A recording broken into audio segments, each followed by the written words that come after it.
So if you want to jump higher, you probably shouldn't just run faster. Right. I mean, that sounds like pretty basic common sense. It really does. But today we are looking at this fascinating 2024 paper that basically completely dismantles the way we view interval training and, well, physiological adaptation in general. Yeah, it's a remarkable piece of literature, really. We're going straight to the source for this deep dive. We're exploring an incredibly insightful article titled Jumping Interval Training, an effective training method for enhancing anaerobic, aerobic, and jumping performances in aerobic gymnastics. And that was published in the Journal of Sports Science and Medicine, right? Exactly, yeah. Authored by Doma, Miguel Silva, Wang, and Zijian Zhao. It's such a great paper because it forces us to look beyond, the basic input-output model of fitness. Right, like calories in, calories out kind of thinking. Exactly. The underlying premise here is that the specific shape, the biomechanics, and the physical impact of a movement, they don't just burn calories or make you tired. They do a lot more than that.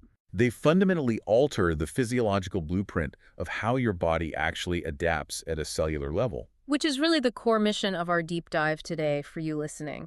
We are exploring how the specific biomechanics of our exercise intervals completely dictate our neuromuscular responses. We aren't just looking at what interval training does, broadly speaking. No, we're looking at why different movements trigger totally different biological cascades. Okay, let's unpack this. To truly appreciate the scale of what these researchers uncovered, I think we first need to look at the unique, almost paradoxical physiological landscape of an aerobic gymnast. Oh, for sure. It's a sport that demands an extreme, frankly contradictory set of physical traits from the human body. It really does. Think of a gymnast's body as like a hybrid sports car. Okay, I like that. You need the long-range battery of elite aerobic capacity just to survive the sheer duration of these grueling routines. Yeah, because they're out there for a while. Right. But you also desperately need the instant explosive combustion engine of anaerobic power to launch yourself into the air repeatedly. And that dual requirement is exactly what makes conditioning for this sport so incredibly difficult. Because the systems are kind of fighting each other. Exactly. You have athletes performing intermittent high-intensity routines where they are constantly relying on extreme cardiovascular fitness just to keep their heart and lungs pumping oxygen. Right. But simultaneously, their routines involve these incredibly intense, dynamic, ballistic movements, the tumbling passes, the massive leaps. And those movements happen so fast that the body can't even use oxygen to fuel them, right? Exactly. That is the anaerobic side of the equation. Right, right. The body has to rely on anaerobic glycolytic pathways. It essentially has to completely bypass the oxygen system and rapidly burn stored glucose for fuel just to produce that massive explosive force. Which is just wild to think about. It is.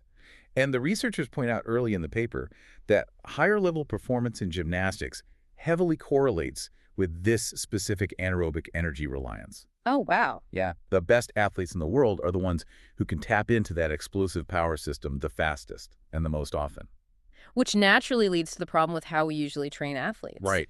Because for decades, the undisputed gold standard for building that dual engine capacity has been high-intensity interval training, HII. The classic HII workout, yeah. Right. You do short, brutal bursts of maximum effort, followed by brief rest. And scientifically, HIIT is phenomenal. Oh, absolutely. It boosts cardiovascular capacity, and it massively stimulates mitochondrial biogenesis. Which is a critical piece of this puzzle, right? Let's clarify that real quick. Sure. Mitochondrial biogenesis essentially means your body is literally creating more mitochondria, the little energy factories inside your cells. So the more factories you have, the more energy you can produce. Exactly, both with and without oxygen. But here's the catch.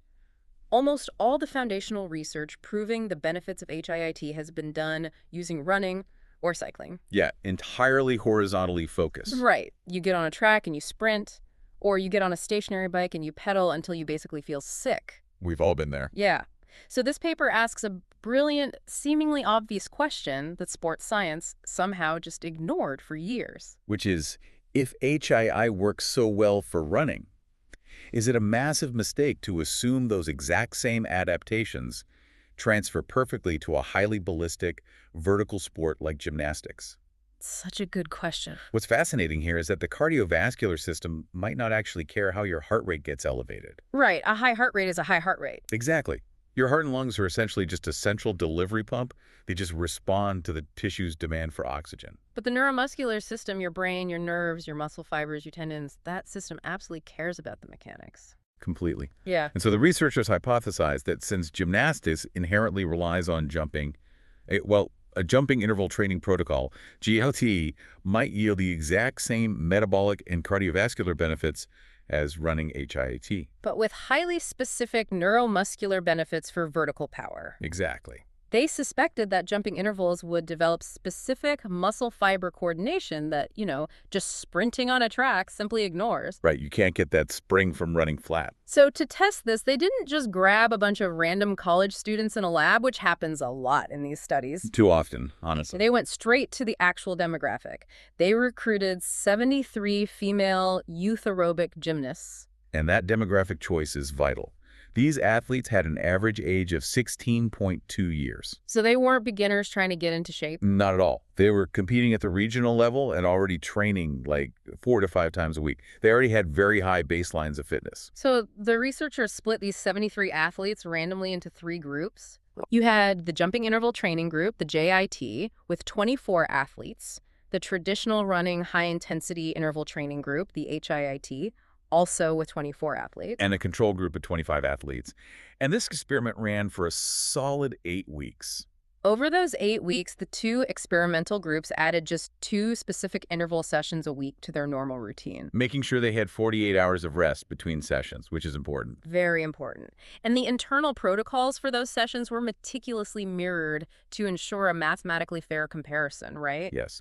Both the JIT and HII groups performed 4 to 5 sets of 30 to 40 seconds of maximum effort work, followed by exactly 30 seconds of rest. The length of the work and rest is absolutely identical. But the work itself is the variable. Right. For the running HII group, they ran paced at 105% to 110% of their maximal aerobic speed. They were essentially sprinting at their absolute threshold, just pushing as hard as their legs could carry them horizontally. Meanwhile, the JIT group did maximal, continuous bilateral counter-movement jumps. Which is exhausting just to think about. Oh, yeah. They synchronized their jumping to an audio cue, a metronome hitting a pace of 1.0 to 1.1 jumps per second. For those full 30 to 40 seconds. Just imagine that. Jumping as high as you possibly can, landing, and immediately jumping again every single second for 40 seconds straight. It is a grueling biomechanical load. It really is. And the control group, just for context, they stuck to their standard 80 to 120 minutes of technical gymnastics and endurance work. So this setup is the perfect crucible. We have 2 identical bioenergetic demands, 30 to 40 seconds of maximal effort, but completely different mechanical stimuli.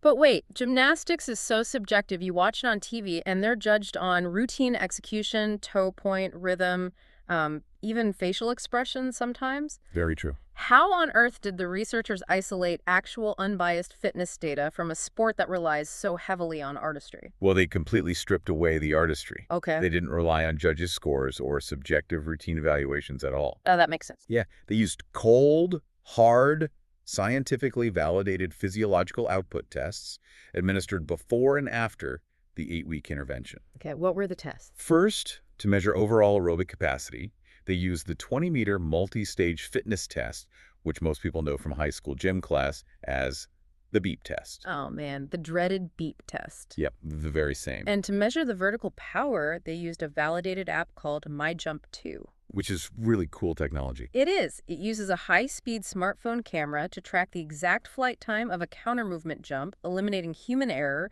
and measuring the height down to the millimeter. It's incredibly precise. But the real torture device is the third test they use for anaerobic capacity, the SIGAT. Ah, yes, the specific aerobic gymnastics anaerobic test. Say that 5 times fast. Right. The SIGAT is essentially 80 to 90 seconds of absolute physical brutality. Brutality is the right word. It tests the raw anaerobic engine using gymnastics-specific movements. It's a maximal repeated sprint format where the athletes have to perform an uninterrupted sequence. Just visualizing this sequence makes my arms burn, honestly. Walk us through it. So they do a maximum effort tuck jump, pulling their knees to their chest. The second their feet hit the floor, they drop down for 2 explosive push-ups. And that's just the start. Right. Then they immediately press their entire body weight up off the floor into an L support, holding their legs perfectly parallel to the ground. Which requires insane core strength. Exactly. And then they repeat that sequence over and over and over as fast as humanly possible for a minute and a half. The Saget induces a massive accumulation of fatigue. It's exactly the kind of highly specific stress test needed to see if jumping or running actually translates to the demands of the sport. Okay, so they've got these highly trained athletes doing this brutal 90-second gymnastic circuit to test their raw power alongside sprint tests and jump tests. Right. What actually happens to their bodies after 8 weeks of this protocol? Do we see a real difference in the data between the running group and the jumping group? Well, let's start with the metabolic adaptations. Okay, let's look at the engine. The initial findings regarding the metabolic engine were incredibly validating for interval training as an overarching concept. Meaning HIA really does work. Yes, both the jumping interval training and the running HIA significantly outperformed the control group in both aerobic and anaerobic metrics. The data on this is stark. In that brutal Sagat anaerobic test, the JIT group shaved about 1.5 seconds off their completion time, dropping from an average of 81.0 seconds down to 79.4 seconds. And the running HIIT group saw almost the exact same benefit, dropping from 81.2 seconds to 79.7 seconds. Now that might sound tiny to a layman, 1.5 seconds. It sounds like nothing. But in an 80-second routine of absolute continuous physical output, finding an extra 1.5 seconds of pure anaerobic power is monumental. It's huge. It is literally the difference between nailing a complex tumbling pass at the end of a routine and just collapsing on the mat because your legs simply stopped responding. And in the aerobic beep test, the JIT group increased their total running distance from roughly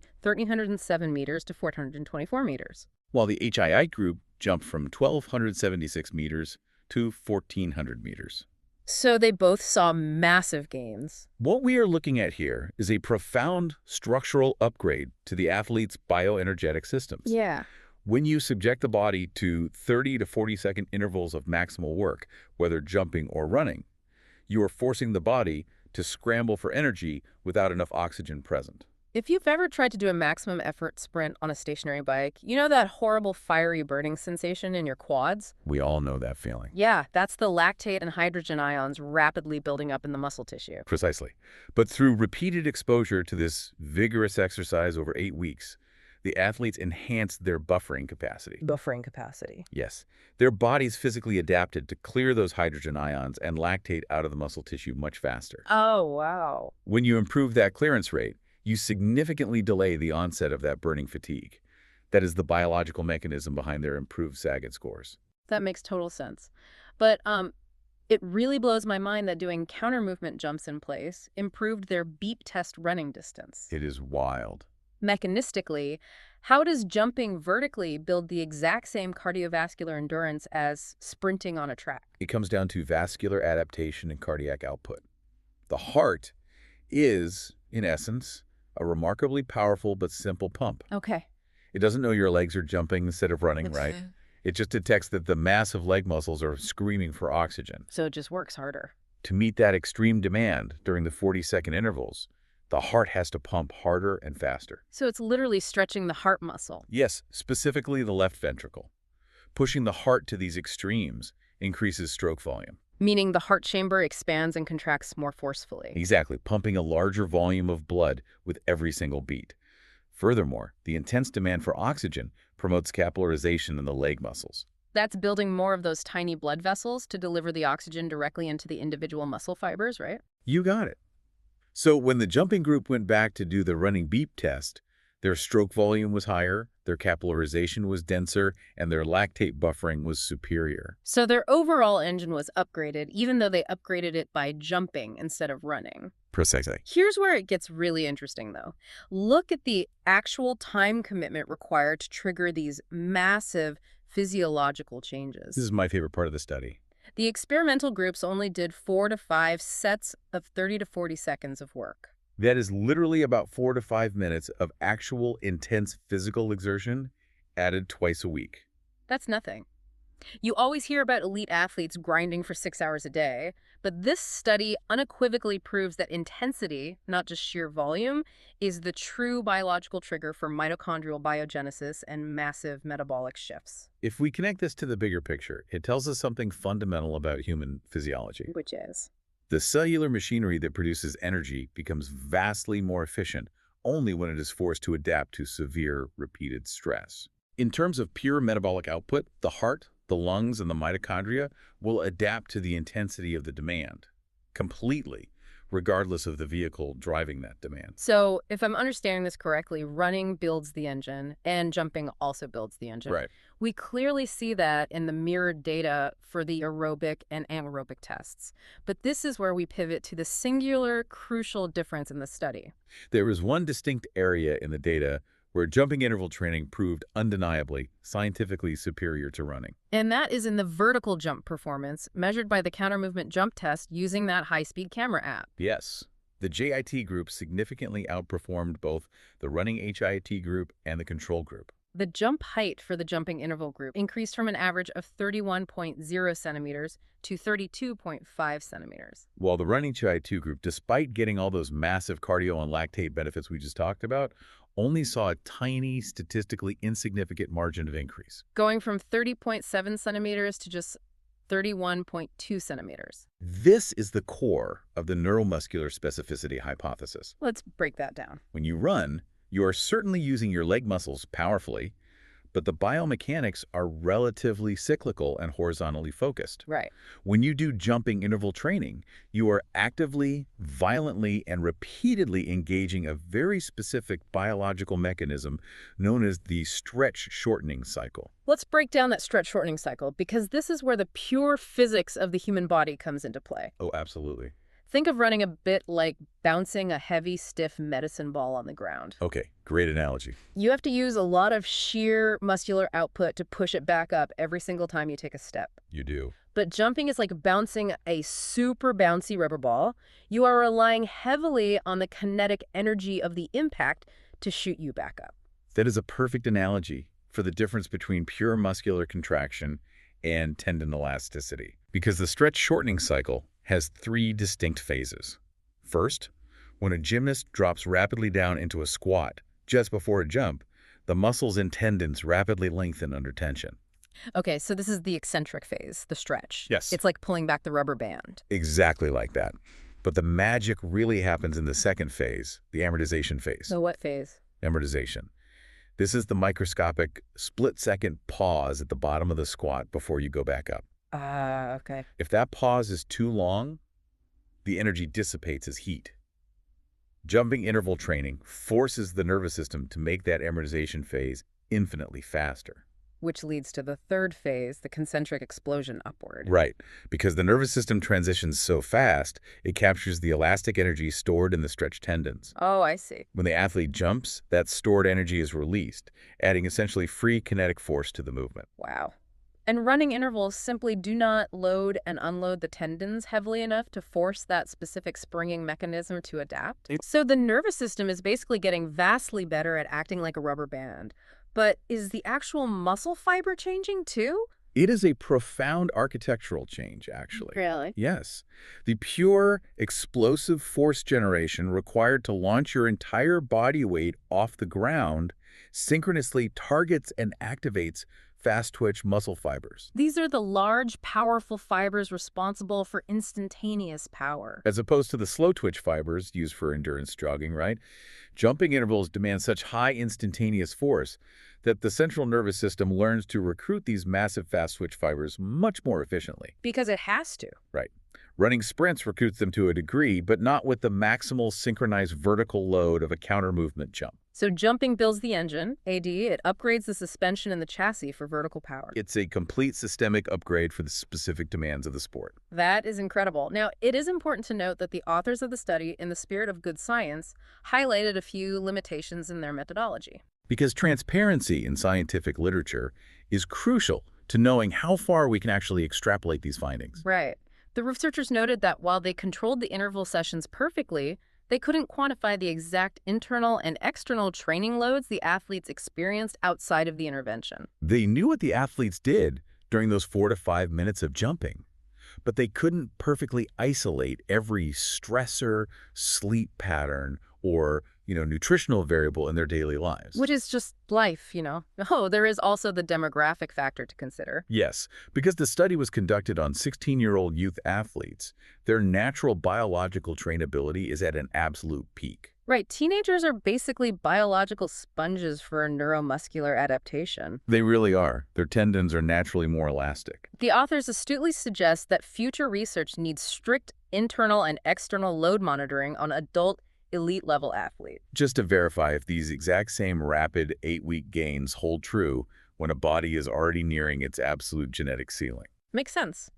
But even keeping those limitations in mind, the data separating the neuromuscular adaptations of jumping versus running is incredibly robust and clear. It's very compelling. So what does this all mean for you? If you are listening to this and mapping these scientific principles onto your own fitness routine or athletic goals, the takeaway fundamentally alters how you should program your workouts. It really does. While any high-intensity work, whether it's blasting away on a stationary bike, sprinting on the track, or using a rowing machine, will fundamentally build your heart, upgrade your lungs, and increase your cellular mitochondria, it will not necessarily make you explosive. No, it won't. If you want power in a specific movement, your intervals must perfectly mimic the biomechanics of your goal. Specificity is king. You cannot build a vertical engine with horizontal training. It really emphasizes the incredible sensitivity of the nervous system. And I think it leaves us with a fascinating, almost provocative thought to ponder. Lay it on us. If just 4 to 5 minutes of targeted jumping twice a week can physically alter the architecture of fast-twitch muscle fibers and drastically improve tendon elasticity in athletes who are already highly trained, Yeah. how much untapped explosive potential is sitting completely dormant in the average person simply because we only ever jog for our cardio? That is a wild concept to chew on. We might all have a set of high-performance springs waiting in our legs, totally dormant, just waiting for the right biomechanical trigger to activate them. It makes you want to go out and do some jumping jacks right now. It really does. If you want to dive deeper into the mechanics of the study, look at the exact timing protocols, or see the performance changes for yourself, we highly encourage you to read the full article. It's titled Jumping Interval Training, an effective training method for enhancing anaerobic, aerobic, and jumping performances in aerobic gymnastics. Published in the Journal of Sports Science and Medicine. You can explore the methodology and pore over the data charts yourself. Seeing the visual divergence in the graphs between the running and jumping groups really drives home the reality of neuromuscular specificity. Absolutely. And while you are upgrading your own routines, be sure to follow the channel and turn on notifications so you never miss our deep dives into the cutting edge of sports science and human performance. Because at the end of the day, your body isn't just a generic input-output machine. Nope. It's an infinitely adaptable, highly specific hybrid engine, and armed with the right data, you are the one who gets to choose exactly how to build it.